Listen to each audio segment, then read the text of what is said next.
real, shoulder pain sucks, and today we're not going to waste any of your time. We're going to give you the top exercises to fix this problem short and long term. Long story short, guys, after many years of lifting and a lot of neglecting of rotator cuff work, this is something that happens because the supraspinatus tendon as well as the subacromial bursa are just essentially being rubbed together and nothing is working properly. So a lot of the times this can cause inflammation, tears, and strains, and oftentimes you feel it deep within the shoulder. It runs down the biceps, and that's why you're experiencing the pain, but here's how to fix it. So before we show you the things that you're going to want to do to avoid all this pain, we're going to actually check to see how you know if you do have shoulder impingement. The first one is called painful arc, as you can see on the screen here, and then the next test here is going to be called the Hawkins-Kennedy test. You're going to bring your arms bent to 90 degrees of shoulder flexion in front of you, as you guys can see on the screen. Crank your hand down with the help of your other hand, and you know, if this really bothers you, then you maybe have shoulder impingement. And last but not least, this is called Neer's test. You're going to want to raise your arm right out in front of you, thumb pointing downwards, and you may have shoulder impingement if this movement reproduces your symptoms.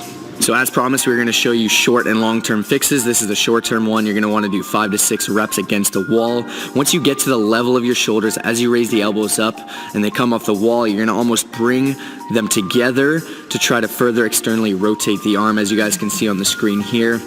By doing this, simply put, you're going to be temporarily activating the rotator cuff, allowing you to reposition the head of the humerus to where it should be, therefore clearing more room to allow you to raise your arm above your head without any kind of pinching. So this is good while you're working out if you're feeling any kind of pain. First up, really simple, really obvious, but a lot of people don't tend to do the most obvious things. If it hurts, stop doing it. If it's a very sharp pain, you want to avoid this. Usually uncomfortable pain, sometimes you can push through, but not always. Especially with this issue, this is more prevalent. You got a ball and socket joint here. This is something that is really sensitive, and you don't want to worsen the issue. So if you're sleeping on your shoulder, on the bad shoulder, just stop doing that. It's as simple as it sounds. Doing these constant little things, you know, they're going to compound and become worse. So if you're bench pressing and it hurts when you're bench pressing heavy, it's better just to cut it off, spend some time doing the rehab, do the exercises we're about to show you, and then kind of build it back up, get to where you are comfortable to do these exercises. Tip number 2, we've got to simply reduce inflammation. So if there's excessive inflammation, everything's just going to really be disturbed. It's going to bother you, and our goal here is to get that inflammation to go down, to subside, so that way we can move on to other movements to help you guys out. So there's a couple of ways to do this. You can go online, go to your local drugstore and buy some anti-inflammatory gel and apply that a couple times daily. On top of that, I'd highly recommend, and this is something I've been doing a lot lately, is just hot cold therapy for a couple times a day, 10 to 15 minutes. Next up, our goal here is to release the tight muscles. If your posture is not ideal, then your shoulder is going to be in a suboptimal position, which is going to actually lead to higher risk of shoulder impingement. So we're going to take a massage ball, foam roller, lacrosse ball, softball, whatever you have access to, apply firm pressure in a small circular motion. Aim to do this for 1 minute or pretty much as long as you require. And we have a bunch of different groups that you're going to be trying to aim to really release and work on the screen right here.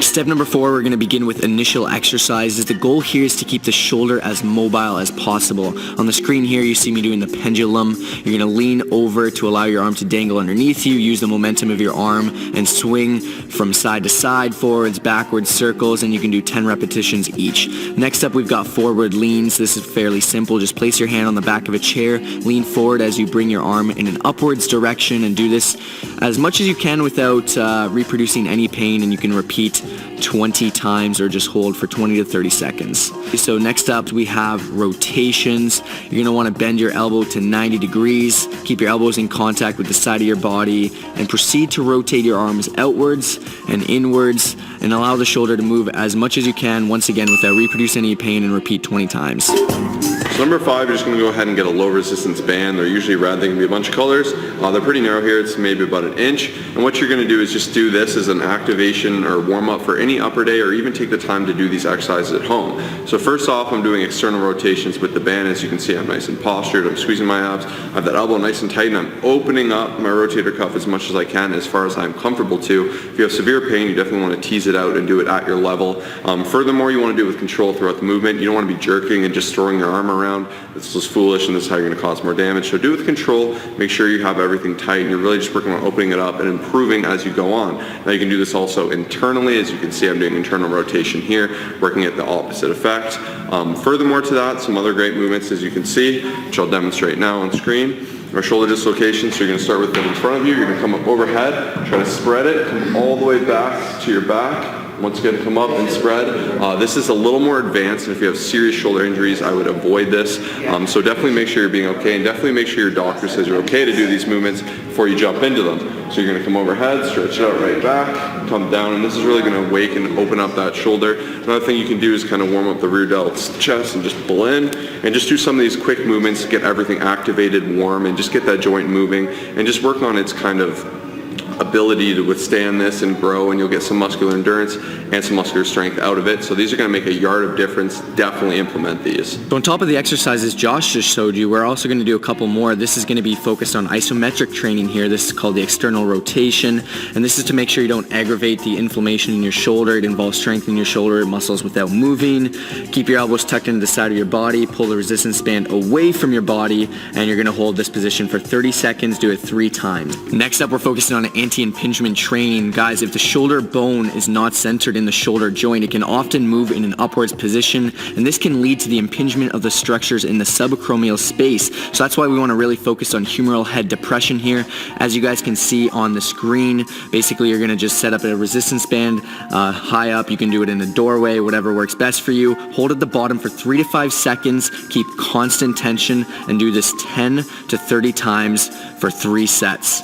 Okay, so next up we're going to move right into the adduction, and similar, it's just going to be placed up above head. Hold it for 3 to 5 seconds down at the bottom, and you're just going to do this once again 10 to 30 times, and these are fantastic to be doing on top of those exercises that Josh was saying. Next up, we're moving into exercises where we're working against gravity. So we're starting off with the flexion. You're going to want to stand on the resistance band this time. Aim to pull the resistance band upwards to shoulder height. Hold for 3 to 5 seconds. Return slowly down. Repeat 10 to 30 times, and perform 3 sets of these. Okay, so and last but not least, we're moving right over into abduction. Similar, once again, you're standing on the resistance bands, you're pulling it to the side, holding for 3 to 5 seconds, and you're always, for every one of these exercises, keeping constant tension throughout. And once again, 10 to 30 times, perform 3 sets of these, and you guys will be well on your way to strengthening that rotator cuff. Hopefully this helps. Hopefully we can help alleviate some of that pain. At the end of the day, if it's severe, we definitely recommend seeing a doctor or physio, something like that. But these are some home remedies that Kyle has personally used. As you can tell, he's very passionate about this to help alleviate that pain, stay in the game, stay long term. This is something I try to do actively, because even though I don't have the pain, I like to try to do these movements to keep everything fresh. Shoulder and the knee are 2 very sensitive issues in weightlifting, and if they blow out, you're going to be really in the rabbit hole for some serious damage. So definitely think with foresight, be intelligent, do these with control. And this is another great video. Hopefully you enjoyed it. Share it with a friend that could use it. Like, subscribe, comment, share, all that good stuff. Peace.